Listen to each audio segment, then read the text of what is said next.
When eventually we peer back at the annals of South African sport in 2025, cricket will certainly come out tops. Well, that's the argument from our News24 Sport editor, Lloyd Burnard, who believes the Proteas fires blazing bright for both the men and women's sides. To know when the next episode drops, hit the like, follow and subscribe buttons on our YouTube, Spotify and Apple Podcast channels. A special and genuine thanks to each and every one of you for listening, commenting and sharing the lead on News24 this year. With more than 150 episodes under our belt so far and broadcasting 4 times a week, that's Monday to Thursday, our show's racked up around 900,000 listens thus far. With our shared pursuit of quality journalism, we can continue to tell the South African story in truly unique ways in 2026. Happy holidays, look after yourself please, buckle up and avoid drinking and driving. My name's Graeme Raubenheimer, this is The Lead, and this is the South African story. Lloyd's with me in our Cape Town studios now, our new studios at that, to reflect on the sporting year that was. What a cracker, not just on the oval of course, but out on the pitch and the field as well. Lloyd, how's it? We're breaking in the new studio. How are you doing? It's magic and yeah, thanks Graeme. Yeah, always a pleasure to chat sport with you. Absolutely. Okay. My late brother Lloyd, also by the name of Lloyd, he literally shouted and cried back in 1999 when Alan Donald. No, he wasn't the only one. No, we remember that one with not the fondest memories. But the Proteas this year, it's a completely different ballgame. No pun intended. Yeah, this came when we did our impact report and all of the sections had to kind of look back on the years across the verticals, business and news and politics and sport, and looking back at 2025. Obviously a lot of, big achievements across the landscape. You had the Springboks with another stellar year defending their rugby championship crown. You had Bafana qualifying for a football World Cup for the first time since they hosted in 2010 when they didn't have to qualify either. But if you had to pick one, for me, it was just, given that the Proteas, men and women, got over some barriers in that sport that we haven't seen before. The Proteas obviously winning the World Test Championship at Lords in mid-year where, Aidan Markram was brilliant, Themba Bavuma, Kagiso Rabada, in a game where the stakes were just at their highest, seeing South Africa get over the line, obviously with our history of failed semi-finals and knockout cricket, we've been awful. And you mentioned 1999, you go back to 92, 2015. I mean, it's just been, dismal performances when the stakes were at their highest. So I think South Africa getting over the line at Lords and winning a major ICC trophy for the first time really ever. I mean, that knockout trophy that we cling to in 98 or I think 96 or 98, I think it was 98, is always been a bit of a reach. So I think to get over the line in a big one was important. And then the women in the final of the 50 over World Cup, falling short to India at the final hurdle. But again, the first South African team to get through a semi-final at a 50 over World Cup. Laura Wilfart just absolutely superb the entire tournament, hundreds in the semi-final, hundreds in the final, and obviously falling just short against India. But I think something, it's 2 centuries. No, she's insane. I mean, that knock in the semi-final against England, that 160 odd, was just, you're not supposed to beat England. The Women's World Cup is Australia and England at the top and then everyone else kind of fighting out to hopefully make something happen. So, I mean, South Africa, after what happened in their tournament opener to England when they were rolled and didn't even put up a fight, to turn up the way they did in that semi-final against England when they were comfortable underdogs, and for Laura to play the kind of innings that she did to get her team into the final. It was one of those, when you got to the final, you thought, geez, now South Africa actually, even though India's at home, given what they've done in the semi-final, there's a real chance here. And she did it again, backed it up with another brilliant 100. So she is just world class. I mean, the face of cricket in the country, certainly women's cricket in the country, and the best batter in the world in women's cricket. So, I mean, South Africa is very lucky to have her. And I just think when you consider all of that, the year that the cricketers have had, and the men in particular, when you start looking at the depth that they've built across all 3 formats. Is that down to Coach Shukri Conrad? Is that down to a psychological restructuring of the Proteas? Take us a little bit inside there. Yeah, I think so. I think Shukri Conrad deserves a lot of credit for what's happened over the last year or two in South African cricket. He's an absolute student of the game. Nobody knows the domestic landscape better than Shukri Conrad. So he doesn't come in with this blockbuster pedigree. He's not your Mark Boucher. He's not your Otis Gibson. He's not this like superstar who used to play the game at the highest level. But what he does have is just this extensive knowledge of South African cricket players. And if a guy's doing something consistently, season after season at a domestic level, and he has something that can translate onto the international stage, I think Shukri knows that better than almost anyone. So he hasn't been scared to give opportunities to players who in other eras might not have had the same opportunities. So, I mean, there's a lot of examples. Senor and Muthusamy is the obvious one in the test space. He's had a great year. But Shukri's kind of almost in a Rassie Erasmus-like way started building this depth in cricket that we haven't seen before. And suddenly you're looking at a South African starting 11 in all three formats, and there's a lot of quality players who aren't getting picked in the 11. So that's exactly where you want to be. And no, I think, Enoch Nkwe, the director of cricket, for kind of setting up the structure, must be applauded. I think the CEO, Poleti Museki, also needs to, be credited for kind of bringing a bit of calm and stability back to the boardrooms in Cricket South Africa. That hasn't always been the case. It was a tumultuous environment, 2019 and the immediate aftermath of that. But no, I mean, I think cricket's in very safe hands now. I think the public is buying in again, which is great. And most importantly, you're starting to see quality players of, the right side of 25 coming through, knocking on the door and showing that they can hang at international level. Because we are hosting the 2027 Cricket World Cup alongside Zimbabwe and Namibia. Quick fun fact, I actually just checked this up because I'm a nerd like that.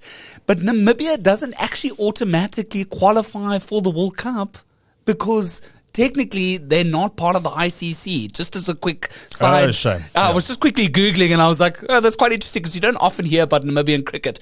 But that's a big one for the Proteas to move towards. To possibly, finally, for the very first time ever, clinch a one-day series, to clinch the biggest tournament of them all. Do you think we've got what it takes? Yeah, look, winning a World Cup would be the ultimate kind of, success story for South Africa, given the history. 2027 is a big year for the men's cricket side because it's also the end of the next Test Championship cycle. So they've gotten off to a good start in their title defense of the World Test Championship. Obviously, that 2-0 win in India in that test series was massive for the Proteas. And if they can get through to another final of the World Test Championship, then you'd have that final and the World Cup on home soil both in 2027. And T20 is next year in India as well. And T20 is next year too, yeah. So 2027 is kind of the long-term goal, I think, to where they're working. I think everything Shukri's doing now with the talent pool and the broader squad is all done with 2027 in mind, of course, in the specifically in the ODI space. But I think yes, the short answer is yes. Do they have what it takes to get over the line at that tournament? They're at home, and more importantly, I think there's a belief in that group now from finally getting over the line in a big one that came at Lords. But we've also said yes every time we've been asked this question for every other World Cup. Can South Africa finally do it this time? We've said yes then as well. I think the difference now is that you have some fearless, young players, particularly batters, who are really putting up performances, consistently. And I think, who's that player that we're going to look out for in 2027? That we're already seeing the seeds being sort of laid now, that they're going to strike it big in Lloyd's opinion. No, well, listen, I mean, Dewald Brevis is the guy. He's the type of player that once he gets going, you almost look at him and go, the ability to just clear ropes from the beginning. It's almost like with him, it's a time factor. It's one of those things where, like, if you imagine a scenario that Brevis is going to bat for 45 minutes, in those 45 minutes, that you're going to go at a serious rate and there's going to be fours and sixes.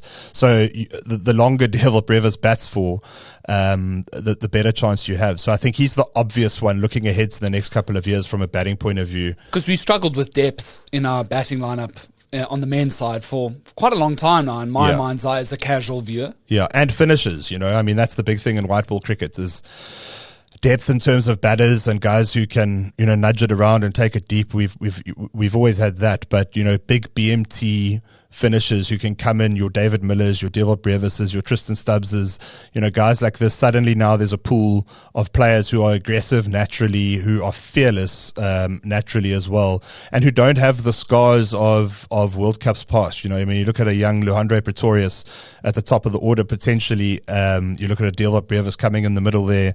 It's guys who are young and fearless. I mean, the way these kids are coming through school now and playing their cricket is, it's almost a different sport to what, your guys from the early 2000s came up playing. So these guys it's just another day at the office. It's another innings. There's no baggage. It's just going out there, playing your shots and expressing yourself. So if it all clicks on the day, I mean, there isn't really a team or a set of conditions that the Proteas can't overcome. It's just, the history tells us that at big World Cups, it doesn't always align. Yeah, and how's Lloyd doing on the club cricket side these days when you play with your mates? You doing okay? Oh, listen, the body's, hurting more and more these days. I'm 40 in February.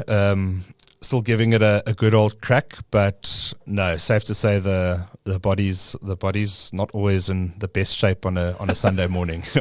He's also getting married soon, folks, so those bones will whittle even further. Let's change tact a little bit to rugby. We've got to wait what feels like ages again until the Springboks play. It's only around July next year until the next sort of internationals spring up, and then we've got that 4-match series against the All Blacks, which is going to be quite intense. Quite a few domestically being held here in South Africa. Just your general view on the year that was. I thought it was an absolute cracker. We were spoilt with the great rugby on display and, of course, winning the rugby championship again. Yeah, South Africa played 15 matches in 2025. One of them was the Barbarians exhibition match, and then 14 test matches, and they won 12 of them. So 13 out of 15 for the year is pretty good going. The only 2 matches they lost were at home to the Wallabies. That shock result at Ellis Park, where they played brilliantly for 20 minutes and then the wheels came off. And then they obviously lost to the All Blacks in Auckland, the old bogey ground, where they went back to traditional basics, and Pollard played and they kicked, and it just didn't work out for them. But I mean, if you look at the whole year and the evolution of the Boks in the middle of a World Cup cycle, I think all South African supporters and Rassie can be, incredibly satisfied with where they are. And again, it's that depth story. You just look at the positions around the park and how you've got guys coming through, knocking on the door. I mean, our 3 fly halves are probably, 3 of the best fly halves in the game at the moment, all fighting for one position. So no, I think things are looking good there. Yeah, 2027 Rugby World Cup, a lot of fanfare already on social media. The pools have been announced. I spoke to our colleague Kaniso Chwaku, who gave us the lowdown of what could happen depending on who wins which pools.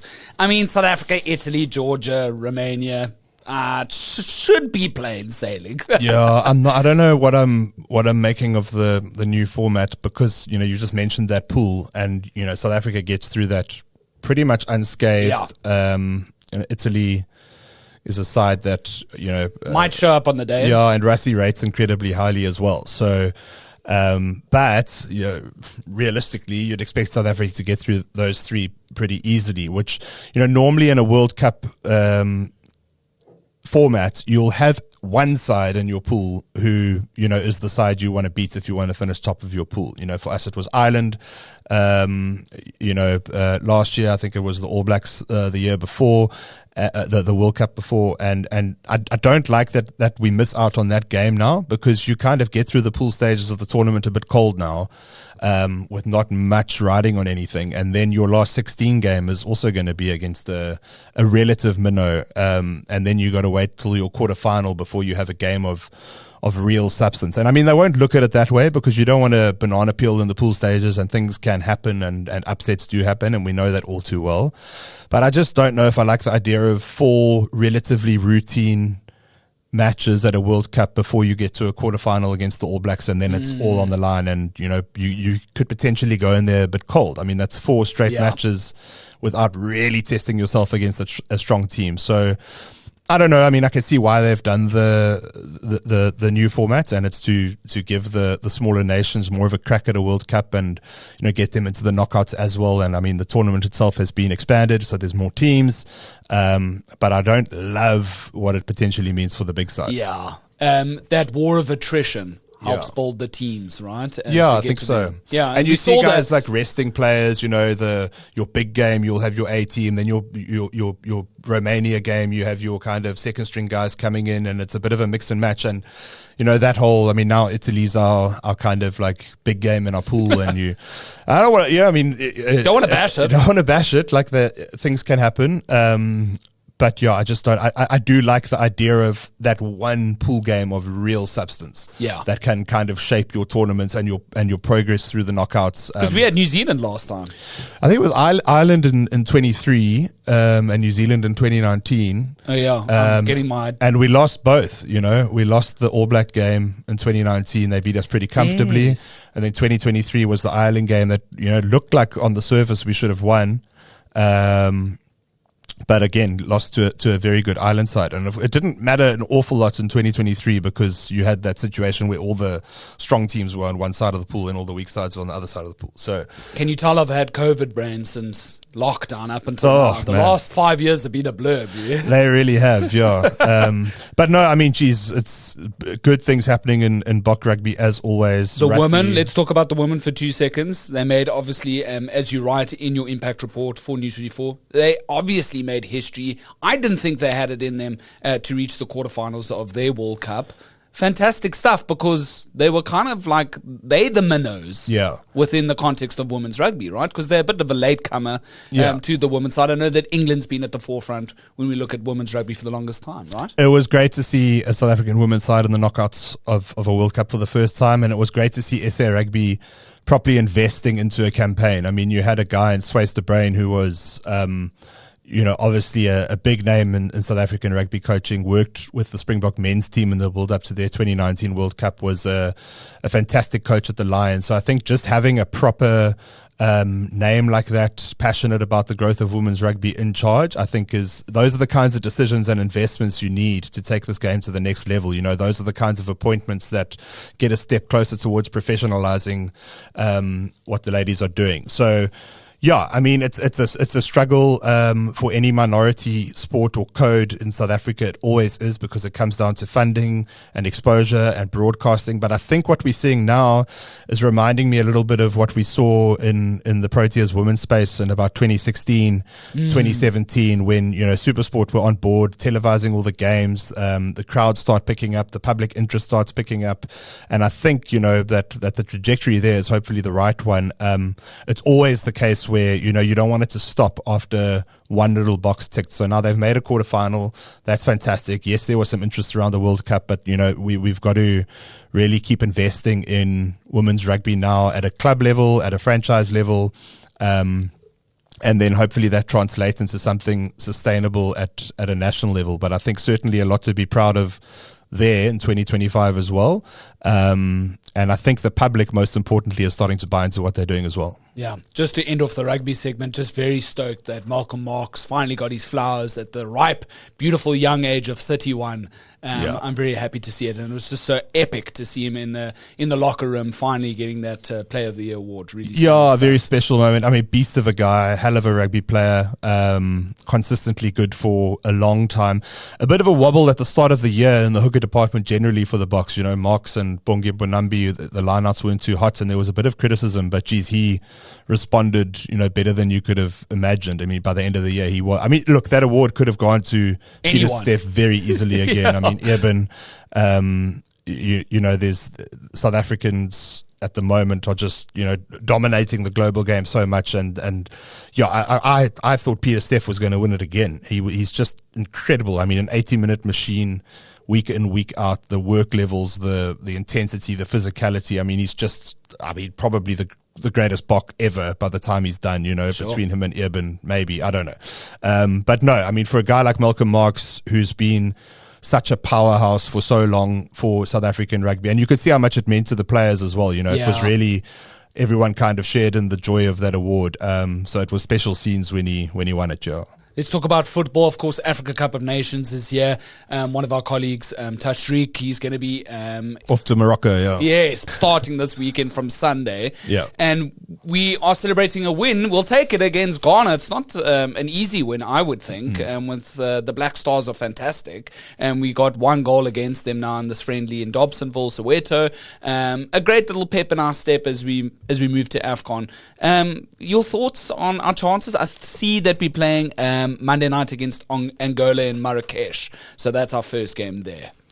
Yeah, look, I mean, it's a positive story again, and I think that's what makes 2025 a really great year for South African sport, because our 3 major codes, in football is number 1, and then in terms of, public following and in terms of its popularity. And Bafana is a side that has also come with its, history of disappointment and, not quite getting over the line to qualifying for big tournaments. And, the Hugo Bruce era has been a really good one, results-wise and what they've done on the field. So qualifying for the World Cup is massive for South Africa. I mean, especially after the yellow card debacle, right? Absolutely, yeah. And I mean, we all remember 2010, like those of us who are old enough and, have been around for long enough. 2010 was such a special time for South Africa as a nation, never mind, sporting South Africa. It was huge.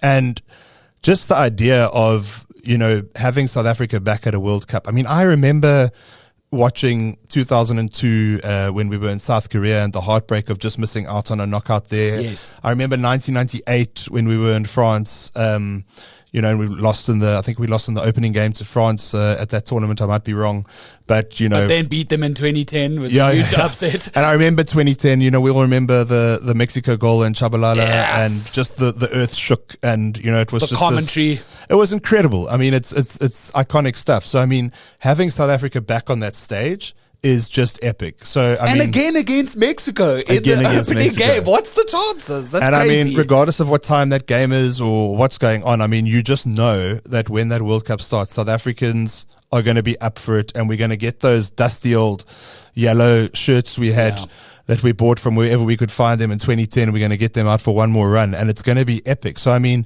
that's there because of the performances. They've qualified. They deserve their qualification. They've really put up their hands tactically. There's a real feeling that this is a group of players now that finally has a direction and a belief under Hugo Bruce. This is a guy who's kind of kept things simple a lot of the time in terms of his tactical approach to the game, but it's working. They're a sound side defensively. They've got their players who can make something happen. And I mean, on the African stage at a tournament like Afcon now, I mean, Jabulo Ngidi, who's our chief soccer writer, he genuinely, believes that this is the kind of tournament where we can go all the way. I mean, it's 30 years since South Africa won, their one and only Afcon title in 96.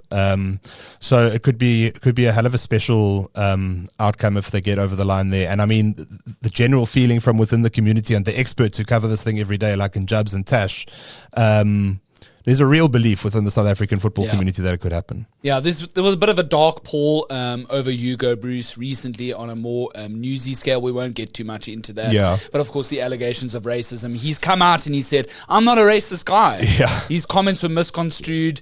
And, the team, I'm happy, have managed to win against Ghana, so that hopefully this curse of the psychological treatment that is set in within Bafana for so long doesn't stick around, right? Yeah, it's not what you want before you head off for a showpiece tournament like this. It was far from ideal. I mean, the way that came out and what was said, and the apology. I mean, all of it. It's certainly not what you want. But hopefully, by the time they get there, I think they're leaving it. Well, they might be there now. They might be landing in Morocco soon. And hopefully by the time tournament football kicks off, those guys are all on the same page, and they've put to bed all of the off-field stuff, because I mean, it really is just a great opportunity for, when you lose the belief of the public, it's very easy to lose. It doesn't take long for it to go away. It takes a couple of awful performances, a few bad decisions of not understanding rules, like we did with Afcon when we didn't qualify, and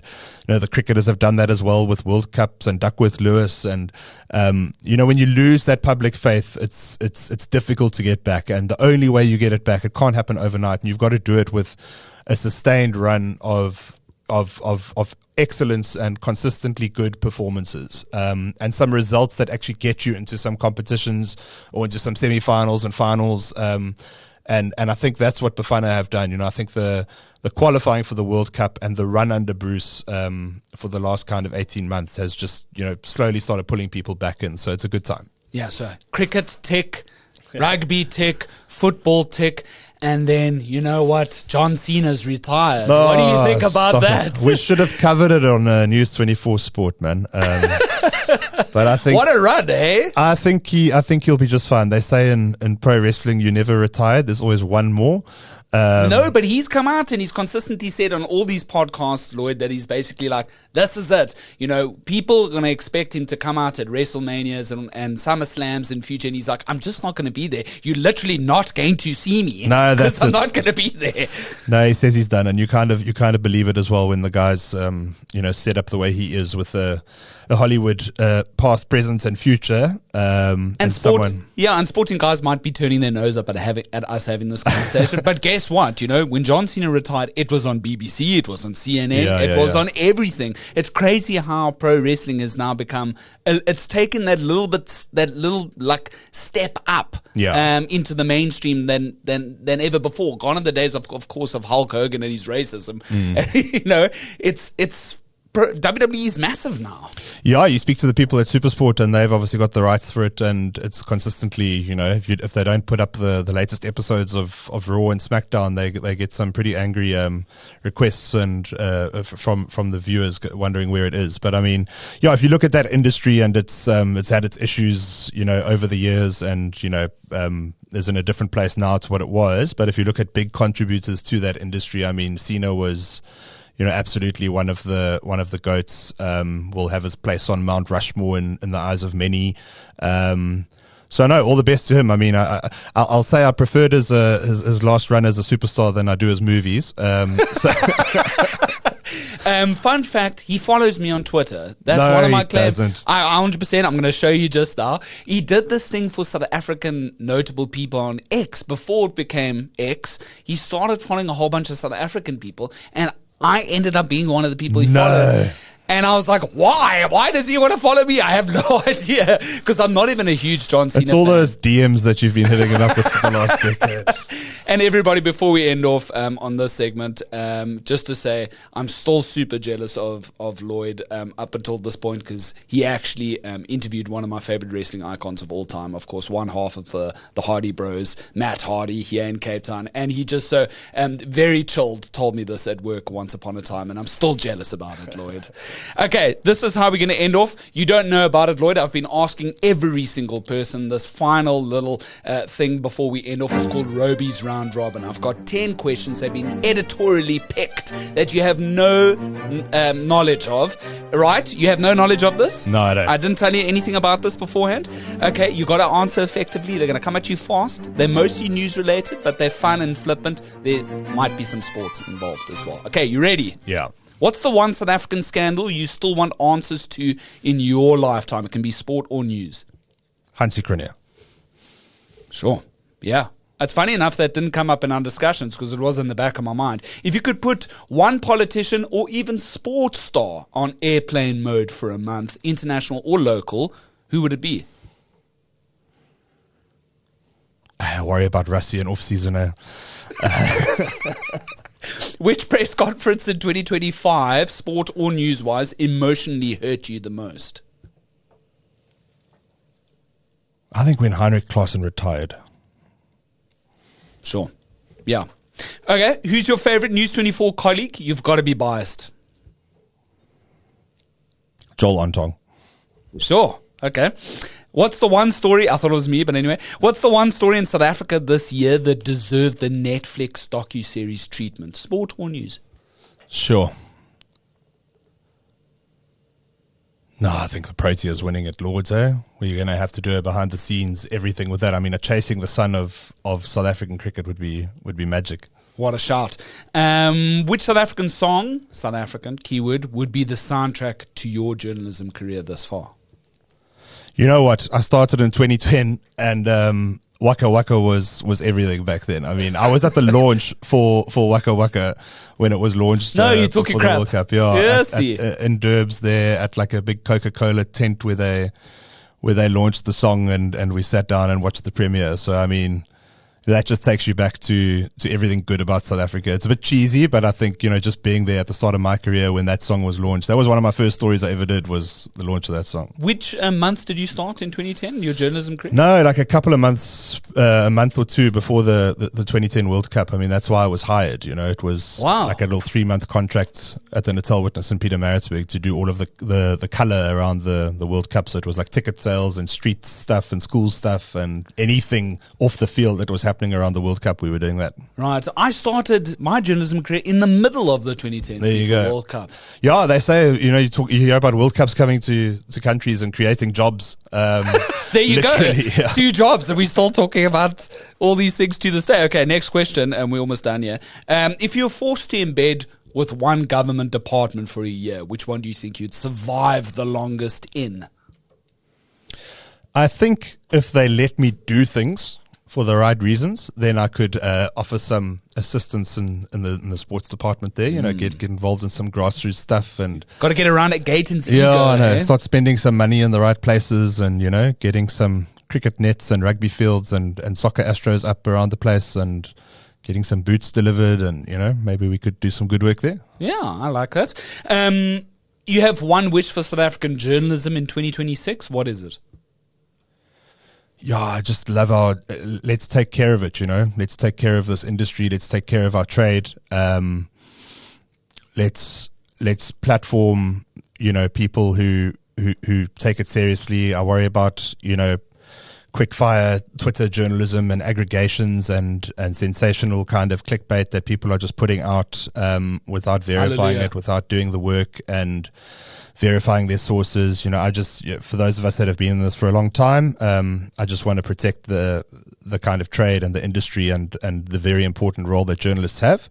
So if the industry can take that, seriously, then that would be my hope. All News24 Sport editor Lloyd Burnard wants for Christmas is? I'm getting married in February, man. So a nice smooth run between now and then, and I'll be a happy guy. And then finally, fill in the blank. South Africa will officially be okay when? I don't know, man. Do you know that is the one question that trumps everybody? Because people genuinely, they suffer. They struggle with that answer. Has anyone said we're okay now? I don't believe that myself. Yeah. No one said that. And I'm not saying that either. I think we'll be officially okay when there's genuine equality. Yeah. But that's going to be very difficult to attain if not everyone's playing their part, right? And we've still got a lot of people that are trying to claim there's... I don't want to make it too political because it's been such a good chat. With claims of white genocide and all that BS. That's reversing equality.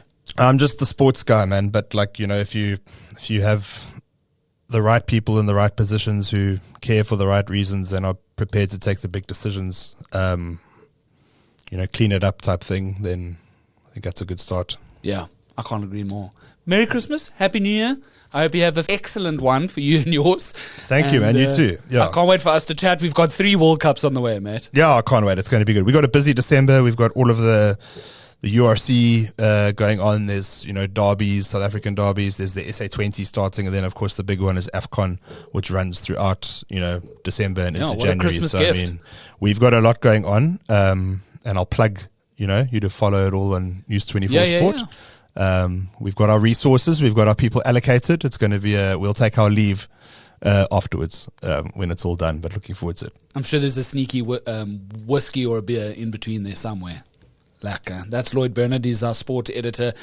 Love having conversations with him. Look out in 2026. It's only going to get awesome from here. Remember, so long as there's trusted news first, you'll always have the lead on News24. Here's to an epic 2026.